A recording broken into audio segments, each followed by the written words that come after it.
Capítulo 35. Muerte y sepultura. En el camino al Calvario. Habiendo sucumbido renuentemente a las clamorosas demandas de los judíos, Poncio Pilato dio la orden fatal, y Jesús, despojado del manto de púrpura y vestido nuevamente con su propia ropa, fue conducido para ser crucificado. Se dio la custodia del Cristo condenado a un cuerpo de soldados romanos, y al salir la procesión del palacio del gobernador se reunió en pos de ellos una turba heterogénea que comprendía oficiales sacerdotales, magistrados de los judíos y personas de varias nacionalidades. También sacaron a 2 malhechores, sentenciados al suplicio de la cruz por el crimen de robo, a fin de ejecutarlos al mismo tiempo.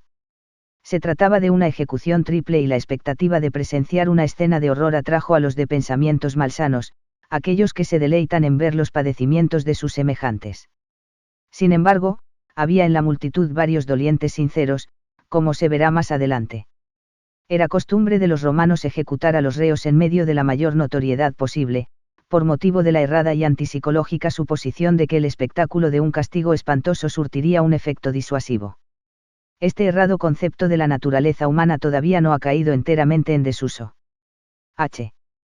La sentencia de muerte por crucifixión requería que el condenado cargara la cruz sobre la cual iba a padecer. Jesús inició la jornada con la cruz a cuestas, pero la espantosa tensión de las horas anteriores, la agonía en el Getsemaní, el salvaje trato recibido en el palacio del sumo sacerdote, la humillación y crueldades infligidas en la corte de Herodes, la terrible flagelación administrada por orden de Pilato, la brutalidad de los soldados inhumanos, junto con la extrema humillación y agonía mental de todo aquello, había debilitado su organismo físico a tal grado que apenas podía moverse lentamente. Bajo el peso de la cruz. Los soldados, impacientes a causa de la dilación, perentoriamente se valieron de un hombre que se dirigía del campo a Jerusalén, y a este obligaron a que llevara la cruz de Jesús. Ningún romano o judío habría incurrido voluntariamente en el ignominio de llevar a cuestas tan horrorosa carga, porque todo detalle relacionado con la imposición de la sentencia de crucifixión era considerado degradante. El hombre que en tal forma fue obligado a seguir los pasos de Jesús, llevando la cruz sobre la cual el Salvador del mundo habría de consumar su gloriosa misión, se llamaba Simón, natural de Cirene. Ese Marcos dice que Simón era padre de Alejandro y de Rufo, y de ello inferimos que los lectores del Evangelista sabían que los 2 hijos eran miembros de la Iglesia, y parece haber cierta indicación de que la familia de Simón de Cirene llegó a ser contada con los creyentes. Entre los que seguían la funesta procesión, o la miraban pasar, se encontraban algunos, particularmente mujeres, que lloraban en alta voz y lamentaban el destino hacia el cual se dirigía Jesús.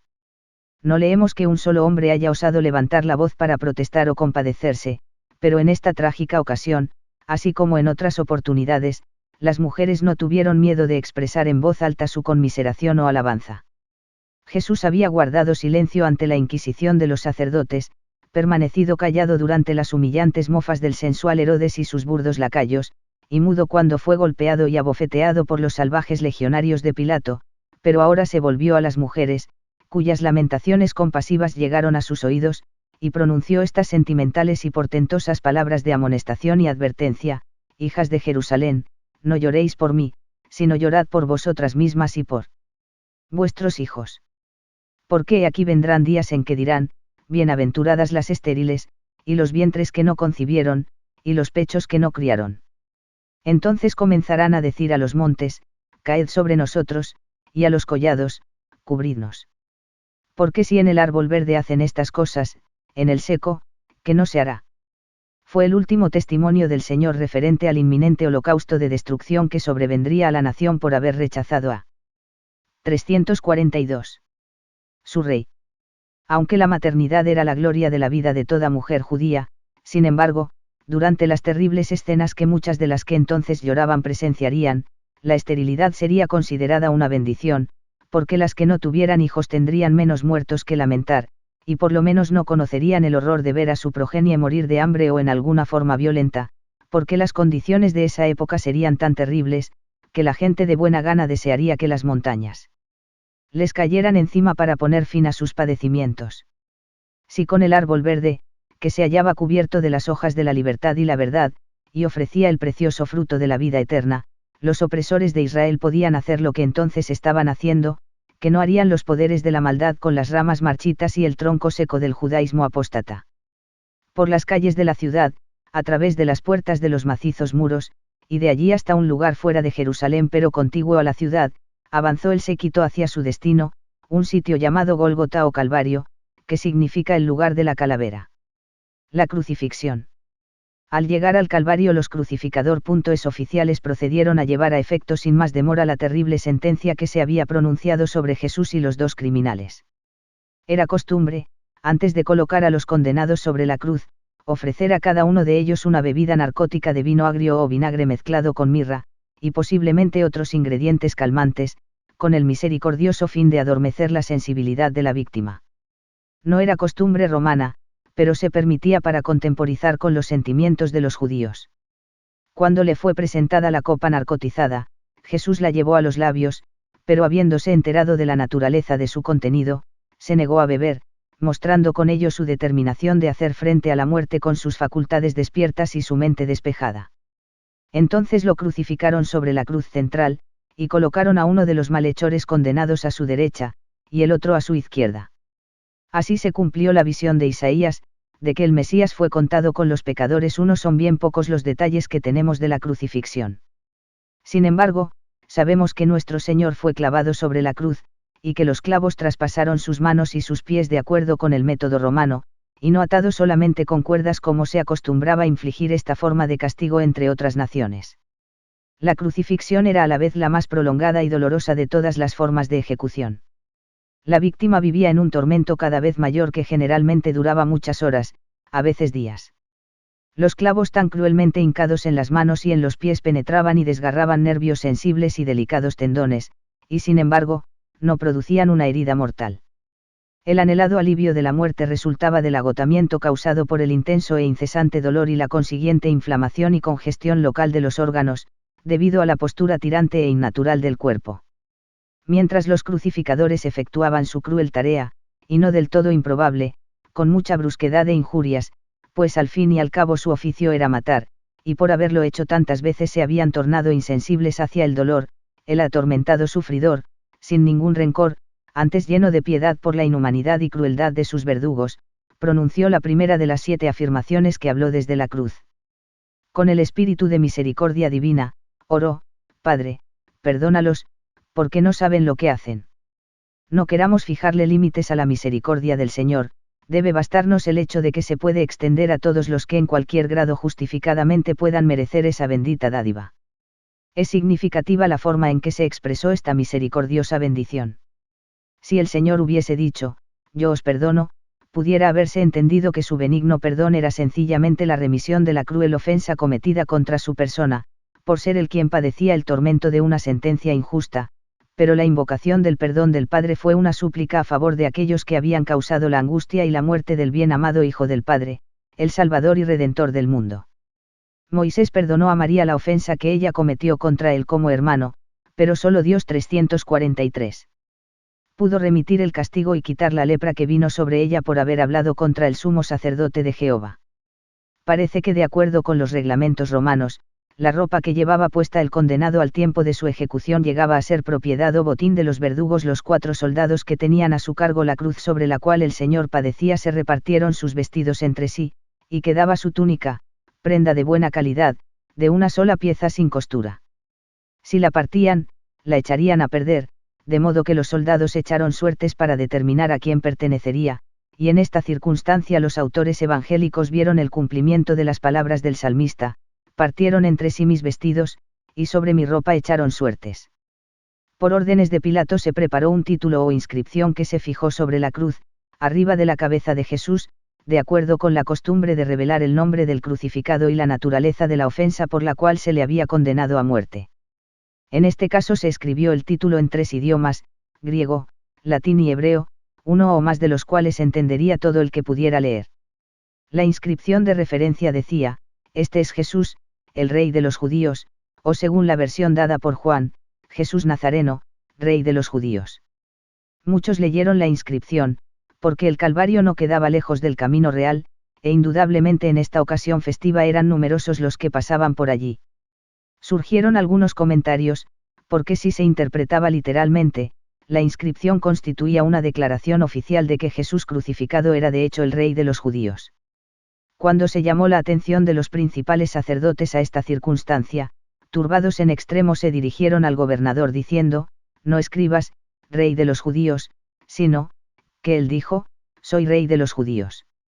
Respondió Pilato, lo que he escrito, he escrito.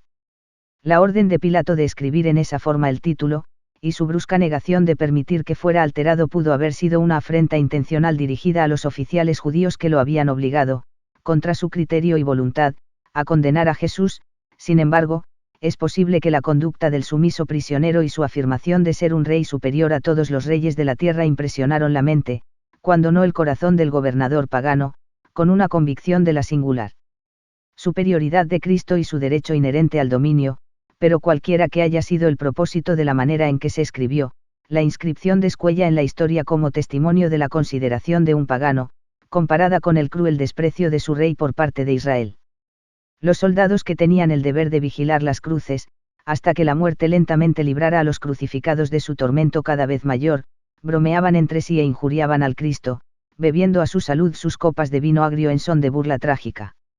Leyendo el título que se hallaba colocado sobre la cabeza del sufridor, le dirigieron este grito inspirado por el diablo, si tú eres el rey de los judíos, sálvate a ti mismo. La multitud de curiosos mórbidos, junto con los que pasaban, le injuriaban, meneando la cabeza y diciendo, Baal, tú que derribas el templo de Dios, y en 3 días lo reedificas, sálvate a ti mismo, y desciende de la cruz.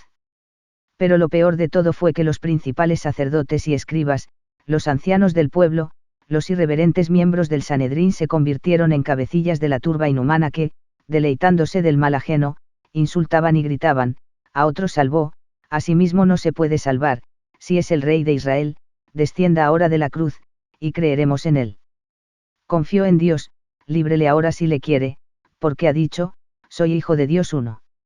Aunque expresada con burla obscena, la declaración de los príncipes de Israel constituyó un testimonio de que Cristo había salvado a otros, así como una proclamación de que él era el rey de Israel, y la cual, aunque tenía por objeto ser irónica, era literalmente verdadera.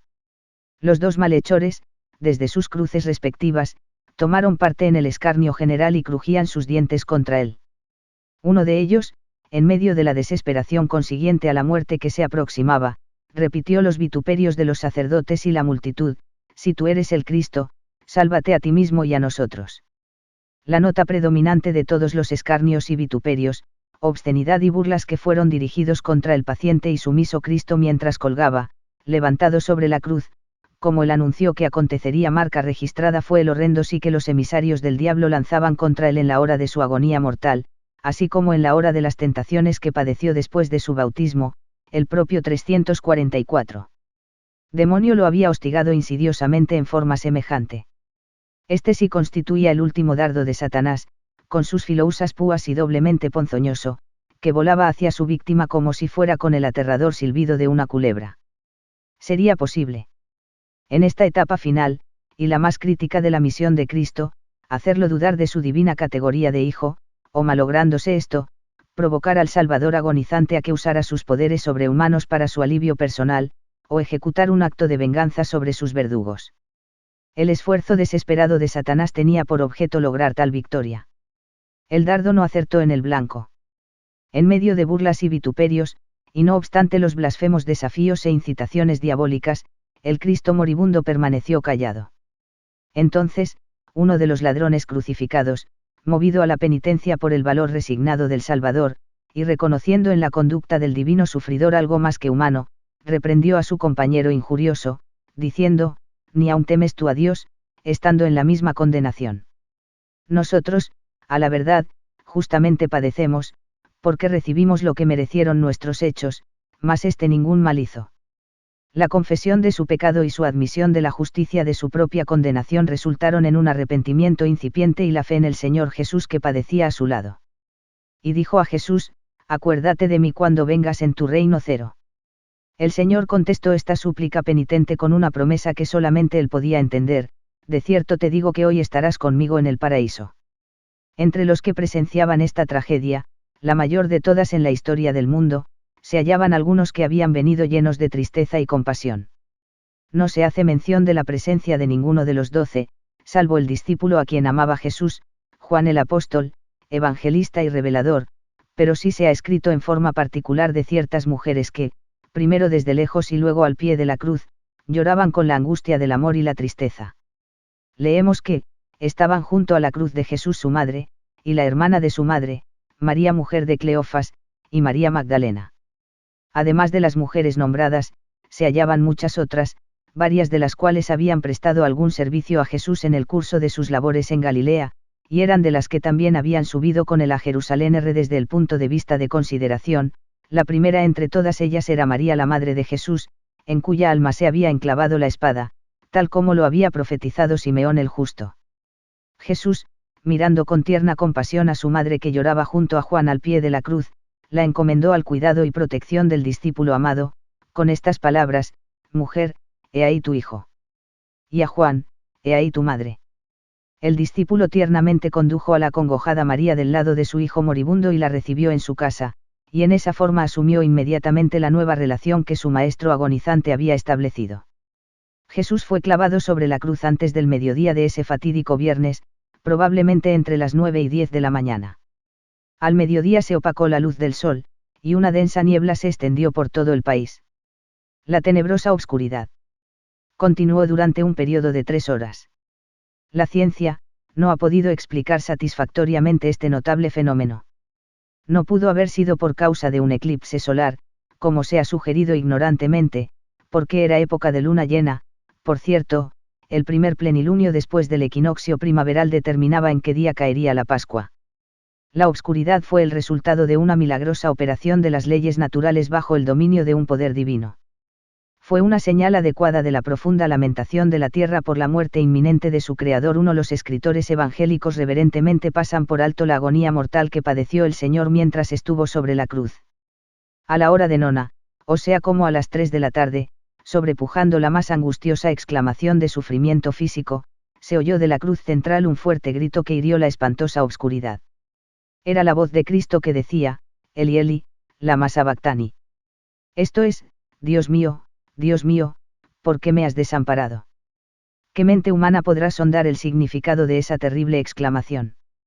Parece que además de los espantosos sufrimientos consiguientes a la crucifixión, se había repetido de nuevo la agonía del Getsemaní, intensificada más de lo que el poder humano podía soportar. En esa hora más crítica, el Cristo agonizante se hallaba a solas, solo en la más terrible realidad. A fin de que el sacrificio supremo del Hijo pudiera consumarse en toda su plenitud, parece que el Padre retiró el 345. Apoyo de su presencia inmediata, dejando al Salvador de los hombres la gloria de una victoria completa sobre las fuerzas del pecado y la muerte. Aunque todos los que se hallaban cerca oyeron este grito de la cruz, pocos lo entendieron. Interpretaron equívocamente la primera exclamación: Eli, que significa mi Dios, creyendo que llamaba a Isaías. Pronto pasó el momento de debilidad, la sensación de abandono completo, y se hicieron sentir los deseos naturales del cuerpo. La sed enloquecedora, que constituía una de las peores agonías de la crucifixión, causó que se escapara de los labios del Salvador su única expresión de padecimiento físico. Tengo sed, dijo. Uno de los que se hallaban junto de allí, si fue romano o judío, discípulo o incrédulo, nada nos es dicho, empapó en el acto una esponja en un vaso de vinagre que estaba cerca, y colocando la esponja en el extremo de una caña o vara de hisopo, la acercó a los febriles labios del Señor. Otros habrían interrumpido este acto de compasión humana, porque dijeron: deja, veamos si viene Isaías a librarle. Juan afirma que Cristo exclamó tengo sed solo cuando supo que ya todo estaba consumado, y el apóstol ve en lo ocurrido el cumplimiento de una profecía. Comprendiendo plenamente que ya no estaba abandonado, sino que el Padre había aceptado su sacrificio expiatorio, y que su misión en la carne había llegado a una gloriosa consumación, Jesús exclamó en alta voz de sagrado triunfo: consumado es. Entonces con reverencia, resignación y alivio, se dirigió a su Padre, diciendo: Padre, en tus manos encomiendo mi espíritu. Inclinó la cabeza, y voluntariamente entregó su vida. Había muerto Jesús el Cristo. No le fue quitada su vida sino de acuerdo con su voluntad. A pesar de lo dulce y gustosamente aceptado que habría sido el alivio de la muerte en cualquiera de las primeras etapas de sus padecimientos, desde el Getsemaní hasta la cruz, vivió hasta que todas las cosas se cumplieron de acuerdo con lo que se había decretado. En estos últimos días se ha escuchado la voz del Señor Jesús, afirmando la realidad de su padecimiento y muerte, así como el propósito eterno que se cumplió por ese medio. Escuchemos y prestemos atención a sus palabras, porque aquí, el Señor vuestro Redentor padeció la muerte en la carne, por tanto, sufrió las penas de todos los hombres, a fin de que todos los hombres se arrepintiesen y viniesen a Él. Importantes acontecimientos entre la muerte y sepultura del Señor. La muerte de Cristo fue acompañada de espantosos fenómenos. Hubo un fuerte terremoto, se partieron las rocas de las macizas colinas y se abrieron muchos sepulcros. Pero lo más portentoso de todo, en los pensamientos de los judíos, fue cuando el velo del templo, que estaba suspendido entre el lugar santo y el lugar santísimo, se rasgó en dos, de arriba abajo, y el interior, que a nadie le era permitido ver sino al sumo sacerdote, quedó expuesto a los ojos del vulgo. Significaba el desgarramiento del judaísmo, la consumación de la dispensación maseíca y la inauguración del cristianismo bajo la administración apostólica. El centurión romano y los soldados bajo su mando, que se hallaban en el sitio de la ejecución, se asombraron y se llenaron de gran temor. Probablemente habían presenciado muchas muertes sobre la cruz, pero nunca jamás habían visto a un hombre morir, aparentemente de su propia voluntad, y poder gritar en alta voz en el momento de su expiración. Ese modo de ejecución, bárbaro e inhumano, inducía un agotamiento lento y progresivo. A todos los que se hallaban presentes, la muerte de Jesús pareció ser un milagro, como de hecho lo fue. Esta maravilla, junto con el terremoto y sus horrores consiguientes, impresionaron de tal manera al centurión, que oró a Dios y declaró solemnemente, verdaderamente este hombre era justo. Otros se le unieron para aseverar con espanto, verdaderamente este hombre era hijo de Dios. Las personas aterradas que hablaban, así como las que oían, se apartaron de allí llenas de temor, dándose golpes de pecho y lamentando lo que parecía ser un estado de destrucción inminente. Sin embargo, un pequeño número de mujeres devotas. 346. Permaneció allí, mirando de lejos y viendo todo lo que acontecía, hasta que fue sepultado el cuerpo del Señor. La tarde ya estaba muy avanzada, la puesta del sol señalaría el comienzo del día de reposo. Este día de reposo iba a ser más que ordinariamente sagrado, porque era de gran solemnidad, en vista de que además de ser el día de reposo semanal, era también un santo día pascual. Los judíos, que no habían vacilado en matar a su Señor, se llenaron de horror con tan solo pensar que en ese día permanecerían aquellos hombres colgados en sus cruces, porque entonces la tierra sería profanada. De manera que estos escrupulosos oficiales fueron a Pilato y le rogaron que despachara sumariamente a Jesús y a los dos malhechores mediante la brutal costumbre romana de quebrarles las piernas, pues se había descubierto que la concusión producida por este acto de violencia inmediatamente resultaba fatal a los crucificados. El gobernador dio su consentimiento, y los soldados les quebraron las piernas a los dos ladrones con un garrote. Sin embargo, hallando que Jesús ya estaba muerto, no le fracturaron los huesos. Cristo, el gran sacrificio de la Pascua, de quien todas las víctimas sobre el altar solo habían sido prototipos simbólicos, murió por un acto de violencia, pero sin que fuese quebrantado un solo hueso de su cuerpo, condición prescrita para los corderos pascuales que eran degollados. Uno de los soldados, para asegurarse que Jesús estaba realmente muerto, o para matarlo si aún estaba vivo, le abrió el costado con una lanza, causando una herida suficientemente grande para dar cabida a la mano de un hombre. Al sacar la lanza hubo un derrame de sangre y agua y este hecho fue tan asombroso que Juan, testigo ocular del hecho, da testimonio particular y personal de ello, y cita las escrituras que se cumplieron mediante ese acto. La sepultura. Un hombre conocido como José de Arimatea, discípulo de Cristo en su corazón, pero temeroso de confesar manifiestamente su conversión por miedo de los judíos, quiso dar al cuerpo del Señor un sepelio decente y honorable.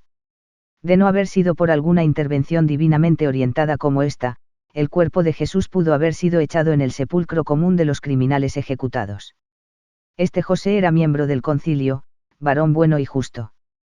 Expresamente se dice de él que no había consentido en el acuerdo ni en los hechos de ellos, y de esta declaración inferimos que era miembro del Sanedrín, y se había opuesto a los hechos de sus compañeros, de sentenciar a Jesús a muerte, o por lo menos se había refrenado de votar con los demás. José era hombre de bienes, posición e influencia. Entró a Pilato y le pidió el cuerpo de Cristo. El gobernador se sorprendió de que Jesús ya estuviese muerto, llamó al centurión y preguntó cuánto tiempo había vivido Jesús sobre la cruz. La circunstancia extraordinaria parece haber aumentado la turbación de Pilato. Dio la orden necesaria, y se entregó a José el cuerpo de Cristo. Se bajó el cuerpo de la cruz, y en la preparación necesaria para depositarlo en la tumba José contó con la ayuda de Nicodemo, otro miembro del Sanedrín, el mismo que había ido a Jesús de noche 3 años antes, y que en una de las reuniones conspiradoras del concilio había protestado la ilícita condenación de Jesús sin oírlo primero. Nicodemo llevó una gran cantidad de mirra y aloes, como 100 libras. Esta composición aromática era altamente estimada para ungir y embalsamar, pero debido al precio, solo se usaba entre los ricos. Estos 2 discípulos rebrands envolvieron el cuerpo del Señor en una sábana limpia con las especies aromáticas según es costumbre sepultar entre los judíos, y entonces lo colocaron en un sepulcro nuevo abierto en una peña. La tumba se hallaba en un jardín, no lejos del Calvario, y era propiedad de José. Por motivo de la proximidad del día de reposo, tuvo que hacerse el sepelio con mucha prisa. Para cerrar el sepulcro, se rodó una gran piedra sobre la entrada, 5 y así, dispuesto en esta forma, permaneció allí el cuerpo. Algunas de las otras mujeres devotas, particularmente María Magdalena y la otra María, madre de Santiago y José, vieron de lejos cómo fue puesto el cuerpo, y cuando se hubo hecho, se volvieron y prepararon especies aromáticas y ungüentos, y descansaron el día de reposo, conforme al mandamiento. 347. La guardia ante el sepulcro. El día después de la preparación, es decir el sábado, el día de reposo y de gran solemnidad, los principales sacerdotes y los fariseos se reunieron ante Pilato, y dijeron: Señor, nos acordamos que aquel engañador dijo, viviendo aún, después de 3 días resucitaré. Manda, pues, que se asegure el sepulcro hasta el tercer día, no sea que vengan sus discípulos de noche, y lo hurten, y digan al pueblo: resucitó de entre los muertos, y será el postrer error peor que el primero. Es palpable que los más enconados enemigos humanos de Cristo se acordaron de sus profecías acerca de la certeza de su resurrección al tercer día después de su muerte. Pilato les contestó lacónicamente: ahí tenéis una guardia, aseguradlo como sabéis. De manera que los principales sacerdotes y fariseos dispusieron que el sepulcro quedara asegurado, encargándose de que se fijara el sello oficial sobre la piedra y la entrada, y se colocara una guardia armada para vigilar. Notas al capítulo 35. 1. Simón de Cirene. Simón, sobre quien se colocó la cruz de Jesús, era miembro de la colonia judía del norte de África, establecida allí casi 3 siglos antes del nacimiento de Cristo por Ptolomeo Laagi, que transportó a ese sitio grandes números de judíos desde Palestina. Antiquities of the Jews, por Josefo, 12, cap. 1, Cirene, donde vivía Simón, se hallaba en la provincia de Libia, y estaba situada dentro de los linderos actuales de Túnez. El hecho de que mantenían una sinagoga en Jerusalén, Hechos 6, 9, para acomodar a los que de su número visitaran esa ciudad, da evidencia de que los judíos africanos eran numerosos y fuertes. Más de 25 años después de la muerte de Cristo, Pablo se refiere en forma amigable a Rufo y su madre, Rom 4 y 13. Sí, como lo indica la tradición, este Rufo era uno de los hijos de Simón, mencionado por Marcos, 3 y 21, es probable que la familia de Simón formaba parte prominente de la iglesia primitiva. No nos es dicho definitivamente si acaso Simón era discípulo antes de la crucifixión, o si se convirtió mediante su servicio compulsivo de llevar la cruz del Señor. 2. Las palabras de Cristo a las hijas de Jerusalén: habría de llegar el tiempo en que se codiciaría como bendición el anatema del Antiguo Testamento acarea de la esterilidad. Oseas 9 y 14, para mostrar el cumplimiento de esta lamentación profética de los judíos, es innecesario evocar los horripilantes detalles narrados por Josefo, Wars of the Jews, v.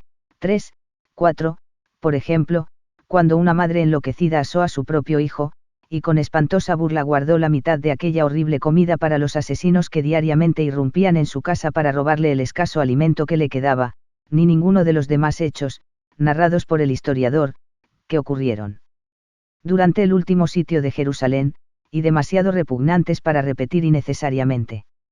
Pero, cuán frecuentemente, a través de todos estos siglos, no habrán sentido las mujeres de Israel ese terrible anhelo de ser estériles, y con cuánta frecuencia no habrán salido de los labios de los israelitas sufrientes, la oración desesperada de poder morir instantáneamente bajo el peso de las montañas y colinas, más bien que soportar un tormento prolongado.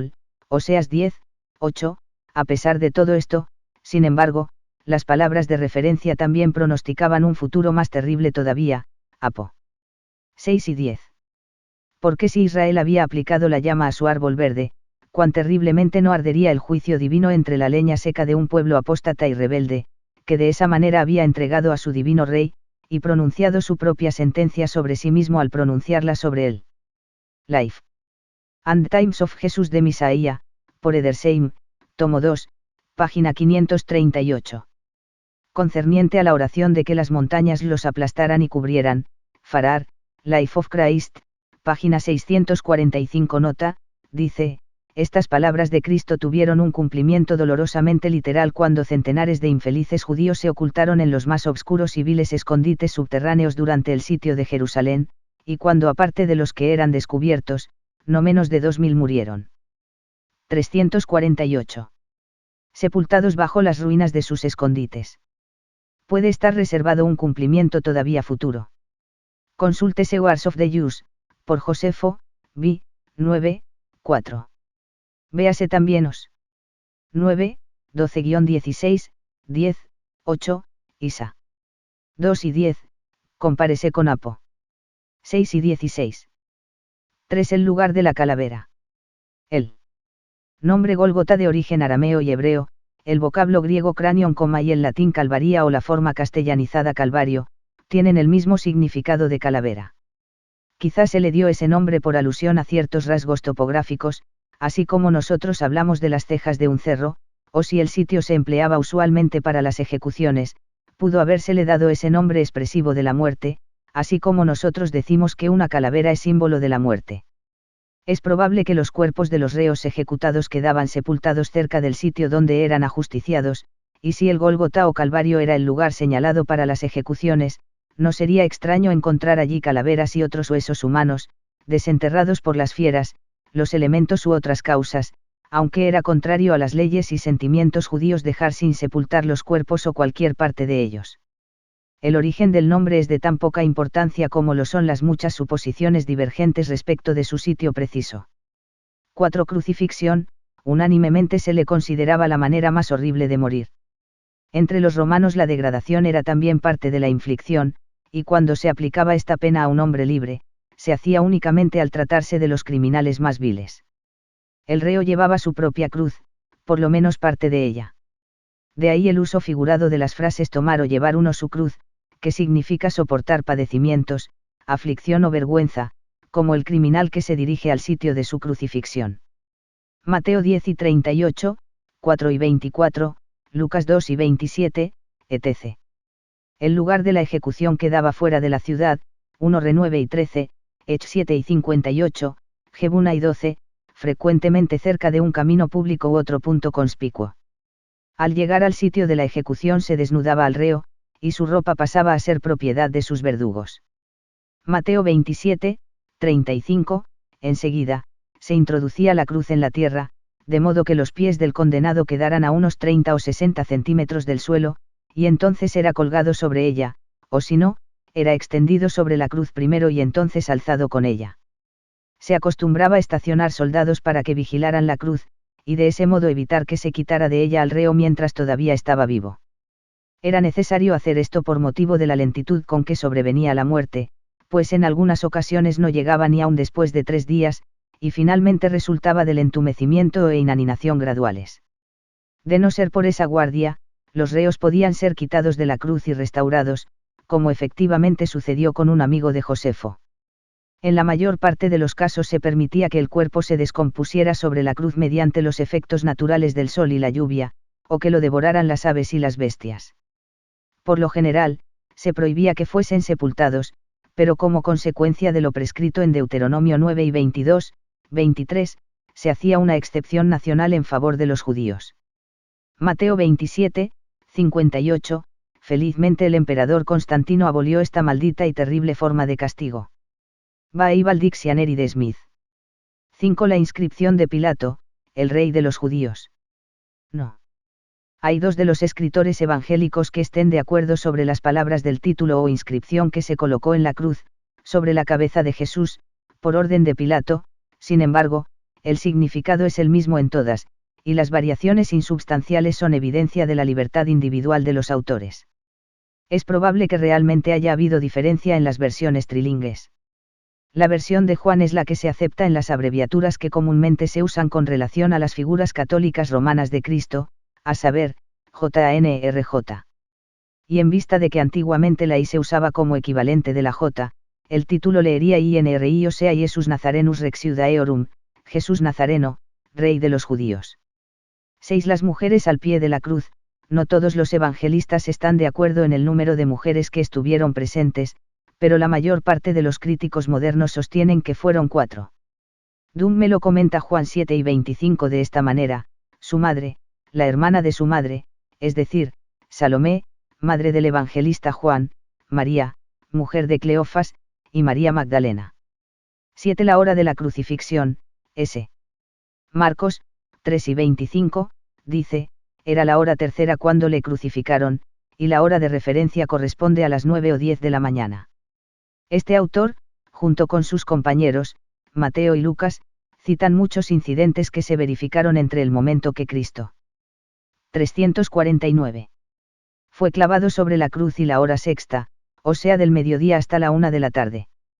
De acuerdo con estas varias narraciones, es palpable que la crucifixión de Jesús ocurrió antes del mediodía. Claramente se ve una discrepancia entre lo anterior y la afirmación de Juan, 7 y 14, que era como la hora sexta, el mediodía, cuando Pilato dictó la sentencia de ejecución. Todo intento de armonizar las narraciones en este respecto han resultado inútiles, porque la diferencia es real. La mayor parte de los críticos y comentadores suponen que la frase, como la hora sexta del Evangelio según ese Juan, es un error de los antiguos copiantes de los Evangelios y manuscritos, quienes leyeron el signo de hora sexta en lugar de tercera. 8. La causa física de la muerte de Cristo, aun cuando, como se dijo en el texto, Jesucristo entregó su vida voluntariamente, porque tenía vida en sí mismo y nadie podía arrebatársela sin que él lo permitiera. Juan 1, 4, 5 y 26, 10, 15-18, tuvo que haber por fuerza una causa física de su muerte. Como ya se ha dicho, los crucificados algunas veces vivían varios días sobre la cruz, y la muerte resultaba, no de la inflicción de heridas mortales, sino de una congestión interna, inflamaciones, trastornos orgánicos y el consiguiente agotamiento de la energía vital. Aunque debilitado por el largo tormento de la noche anterior y la madrugada, por la violenta conmoción de la propia crucifixión, así como por la intensa agonía mental y particularmente un sufrimiento espiritual que ningún otro hombre ha soportado jamás, Jesús manifestó sorprendente vigor mental, así como físico, hasta el fin. El fuerte grito, enseguida del cual inclinó la cabeza y expiró, considerado junto con otros detalles narrados, indican que la causa directa de su muerte fue un rompimiento físico del corazón. Si el soldado que hirió con su lanza el lado izquierdo del cuerpo del Señor llegó a penetrarle el corazón, la sangre y agua que Juan vio salir del cuerpo es evidencia adicional de una rotura cardíaca, porque es sabido que en los raros casos en que la muerte resulta de una disolución de cualquier parte de la envoltura del corazón, la sangre se acumula dentro del pericardio y allí sufre un cambio, mediante el cual los corpúsculos se separan del casi incoloro suero acuoso en forma de masa parcialmente coagulada. Dentro de la pleura ocurren acumulaciones similares de corpúsculos coagulados y suero. El Dr. Abercrombie de Edimburgo, citado por Dims, Light of the Nations, página 682, pone como ejemplo el caso del fallecimiento repentino de un hombre de 77 años de edad, a causa de la rotura del corazón. En este hombre, las cavidades de la pleura contenían unos 1200 gramos de fluido, pero los pulmones, estaban en buen estado. Dims también cita el siguiente caso: el Dr. Elliotson relata acerca de una mujer que murió repentinamente. Al abrir el cuerpo descubrimos que el pericardio se había hinchado a causa de un suero incoloro y una coagulación grande de sangre que se habían escapado a través de una rotura espontánea de la aorta cerca de su origen, sin ninguna otra apariencia mórbida. Podrían citarse muchos casos, pero basta con los anteriores. Para un estudio detallado del tema podemos referir al estudiante a la obra del Dr. William Stroud, On the Physical Cause of the Death of Christ. Entre las causas reconocidas y aceptadas de la rotura del corazón podemos mencionar una inmensa tensión mental, punzante emoción de pena o alegría y una lucha espiritual intensa. El autor de la presente obra cree que el Señor Jesús murió de un corazón quebrantado. El salmista cantó con doloroso acento, según su previsión inspirada de la pasión del Señor: el escarnio ha quebrantado mi corazón, y estoy acongojado. Esperé quien se compadeciese de mí, y no lo hubo, y consoladores, y ninguno hallé. Me pusieron además hiel por comida, y en mi sed me dieron a beber vinagre. Sal 69, 20, 21, véase también 22, 14. 9. La solicitud de sellar la tumba de Cristo. Los críticos sostienen que la comisión visitó a Pilato la tarde del sábado, después que hubo llegado a su fin el día de reposo. Esta suposición se basa en el hecho de que estos oficiales sacerdotales habrían incurrido en una impureza legal si hubieran llevado a cabo lo que se requería para intervenir personalmente en la selladura del sepulcro, cosa que no habrían hecho en el día de reposo. La afirmación de ese Mateo es terminante, que la solicitud se hizo al día siguiente, que es después de la preparación. El día de la preparación duraba desde la puesta del sol el jueves hasta el comienzo del día de reposo al ponerse el sol el viernes. 350. Capítulo 36. En la morada de los espíritus desincorporados. Jesús el Cristo murió en la forma corporal en que mueren todos los hombres. Pasó por una disolución física mediante la cual su espíritu inmortal quedó separado de su cuerpo de carne y huesos, cuerpo que quedó efectivamente muerto. Mientras el cadáver yacía en la tumba labrada de piedra que pertenecía a José, el Cristo viviente existía como espíritu desincorporado. Opinamos que hay justificación para indagar dónde estuvo, y cuáles fueron sus actividades durante el intervalo entre su muerte sobre la cruz y su emergencia del sepulcro en calidad de alma resucitada, con su espíritu y cuerpos reunidos. La suposición que más naturalmente viene al pensamiento es que fue al sitio donde ordinariamente van los espíritus de los muertos, y que así como había sido un hombre entre hombres mientras estuvo en la carne, igualmente, en el estado desincorporado, fue un espíritu entre espíritus. El testimonio de las Escrituras confirma la realidad de este concepto. Como previamente se ha mostrado, Jesucristo fue el Redentor y Salvador elegido y ordenado del género humano, se le comisionó para esta misión exaltada desde el principio, antes que se dispusiera la tierra para ser la morada del género humano. Antes del nacimiento de Jesús vivieron y murieron sobre la tierra innumerables huestes que nunca oyeron el Evangelio. Muchos de los de estas incontables multitudes pasaron por su probación terrenal, cumpliendo la ley de Dios en diversos grados de rectitud, al grado en que les había sido manifestada, y sin embargo, habían muerto sin conocer el Evangelio, mas no por culpa de ellos. Por otra parte, hubo multitudes que vivieron y murieron en calidad de transgresores de aún la porción de la ley de Dios que habían conocido y profesado obedecer. A todos estos la muerte había hecho suyos, justos así como injustos, y a ellos fue el Cristo, llevando las trascendentalmente gloriosas nuevas de una redención de las ligaduras de la muerte, y una salvación posible de los efectos del pecado individual. Esta labor formaba parte del predeterminado y singular servicio que el Salvador habría de prestar a la familia humana.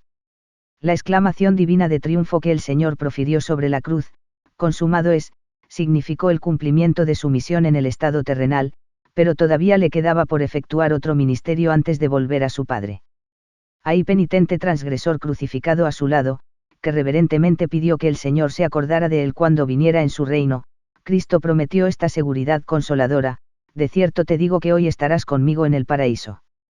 El espíritu de Jesús y el del malhechor arrepentido salieron de sus cuerpos crucificados y fueron a la misma morada de los muertos al tercer día de lo acontecido.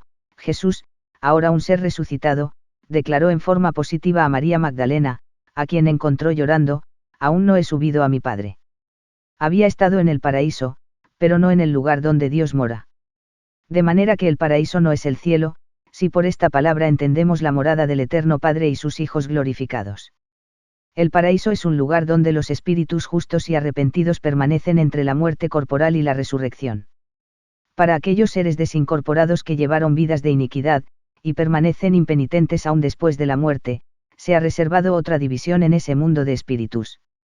Alma, profeta nefita, habló en esta forma de las condiciones que existen entre los que han muerto. Ahora respecto al estado del alma entre la muerte y la resurrección, he aquí, un ángel me ha hecho saber que los espíritus de todos los hombres, luego que se separan de este cuerpo mortal, sí, los espíritus de todos los hombres, sean buenos o malos, son llevados ante aquel Dios que les dio la existencia. Y sucederá que los espíritus de los que son justos serán recibidos en un estado de felicidad que se llama paraíso, un estado de descanso, un estado de paz, donde descansarán de todas sus aflicciones y de todo cuidado y pena. Y entonces acontecerá que los espíritus de los malvados, sí, los que son malos, pues he aquí, no tienen parte ni porción del Espíritu del Señor, porque escogieron las 351. Malas obras más bien que las buenas, por lo que el espíritu del diablo entró en ellos y se posesionó de su casa, estos serán echados a las tinieblas de afuera, allí habrá llantos, lamentos y el crujir de dientes, y esto a causa de su propia iniquidad, pues fueron llevados cautivos por la voluntad del diablo. Así que este es el estado de las almas de los malvados, sí, en tinieblas y en un estado de terrible espantosa espera que la ardiente indignación de la ira de Dios caiga sobre ellos, y así permanecen en este estado como los justos en el paraíso, hasta el tiempo de su resurrección. Mientras estuvo privado de su cuerpo, Cristo ejerció su ministerio entre los muertos, así en el paraíso, como en esa prisión donde se hallaban en un estado de encarcelamiento los espíritus de los desobedientes. De esto testificó el apóstol Pedro casi 3 décadas después, porque también Cristo padeció una sola vez por los pecados, el justo por los injustos, para llevamos a Dios, siendo a la verdad muerto en la carne, pero vivificado en espíritu, en el cual también fue y predicó a los espíritus encarcelados, los que en otro tiempo desobedecieron, cuando una vez se esperaba la paciencia de Dios en los días de Noé, mientras se preparaba el arca, en la cual pocas personas, es decir, 8, fueron salvadas por agua. Se hace mención particular de que los desobedientes que vivieron sobre la tierra en la época de Noé fueron beneficiarios del ministerio del Señor en el mundo de espíritus. Habían cometido graves ofensas, y rechazado intencionalmente las enseñanzas y amonestaciones de Noé, ministro terrenal de Jehová. Por motivo de este pecado tan palpable fueron destruidos en la carne, y sus espíritus habían permanecido en una condición de encarcelamiento, sin esperanza, desde la época de su muerte hasta el advenimiento de Cristo, cuando vino entre ellos como espíritu. No hemos de suponer que esta referencia ilustrativa de Pedro a los antidiluvianos desobedientes significa que solamente ellos quedaron comprendidos en las benditas oportunidades ofrecidas mediante el ministerio de Cristo en el mundo de los espíritus, antes al contrario, podemos concluir con razón y consecuencia que todos aquellos cuyas maldades en la carne fueron la causa de que sus espíritus quedasen encerrados en la prisión también compartirán las posibilidades de la expiación. Arrepentimiento y libertad. La justicia exigía que el Evangelio se predicara a los muertos tal como se había predicado, y habría de predicarse más extensamente aún, entre los vivos. Consideremos esta otra afirmación de Pedro, parte de su amonestación pastoral a los miembros de la Iglesia primitiva, pero ellos darán cuenta al que está preparado para juzgar a los vivos y a los muertos. Porque por esto también ha sido predicado el Evangelio a los muertos, para que sean juzgados en carne según los hombres, pero vivan en espíritu según Dios. Las palabras de Jesús a los judíos casuísticos, tras la curación que efectuó en el día de reposo en Betesda, demuestran ampliamente que él sabía, mientras estaba aún en el cuerpo, que su misión como el universal redentor y salvador de la raza humana no quedaría completa cuando muriera. De cierto os digo, viene la hora, y ahora es, cuando los muertos oirán la voz del Hijo de Dios, y los que la oyeren vivirán. Porque como el Padre tiene vida en sí mismo, así también ha dado al Hijo el tener vida en sí mismo, y también le dio autoridad de hacer juicio, por cuanto es el Hijo del Hombre. No os maravilléis de esto, porque vendrá hora cuando todos los que están en los sepulcros oirán su voz, y los que hicieron lo bueno, saldrán a resurrección de vida, mas los que hicieron lo malo, a resurrección de condenación. Siglos antes del meridiano de los tiempos, se reveló a los profetas la solemne verdad de que por medio de la expiación de Cristo la salvación quedaría al alcance de los muertos así como de los vivos. A Isaías le fue permitido prever el destino de los impíos y el estado preparado para los altivos y rebeldes violadores de la justicia, pero el rescate prometido disipó en parte las sombras de esta terrible visión. Acontecerá en aquel día, que Jehová castigará al ejército de los cielos en lo alto, y a los reyes de la tierra sobre la tierra. Y serán amontonados como se amontona a los encarcelados en mazmorra, y en prisión quedarán encerrados. Al mismo gran profeta se mostró la universalidad del triunfo expiatorio del Salvador en el cual quedaría comprendida la redención de los judíos y los gentiles, tanto los vivos como los muertos. En forma convincente declaró la palabra revelada, así dice Jehová Dios, creador de los cielos, y el que los despliega, el que extiende la tierra y sus productos, el que da aliento al pueblo que mora sobre ella, y espíritu a los que por ella andan, yo. 352. Jehová te he llamado en justicia, y te sostendré por la mano, te guardaré y te pondré por pacto al pueblo, por luz de las naciones, para que abras los ojos de los ciegos, para que saques de la cárcel a los presos, y de casas de prisión a los que moran en tinieblas.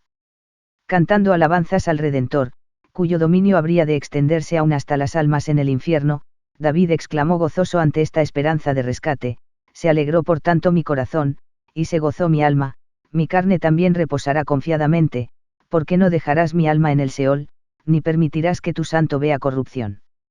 Me mostrarás la senda de la vida, en tu presencia hay plenitud de gozo, delicias a tu diestra para siempre.